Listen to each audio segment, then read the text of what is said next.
guys, for today's video, nandito tayo ngayon sa probinsya ng Matalam, kung saan dito kami nag-i-stay ngayon. Hindi ko nasasabihin yung lugar kasi privacy nga. Okay. And then may nakita akong butterfly na maitim. So sabi nga ng lolo ko, pag makakita ka ng butterfly na maitim, malas daw. So yun, may nakita po ako. So wala na po siya, namatay na po siya. Masakit man na tanggapin, pero lahat naman ng tao mamamatay, di ba? Yes. So nandun na siya guys, nakalibing na dun sa taas. Grabe ang init dito guys, pero worth it naman ang view pag morning, diba?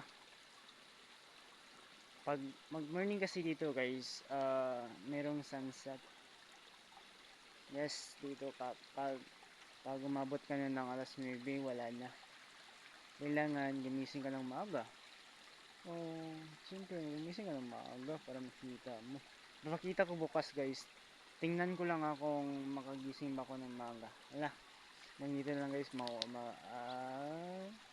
pauwi pa ako para vlog.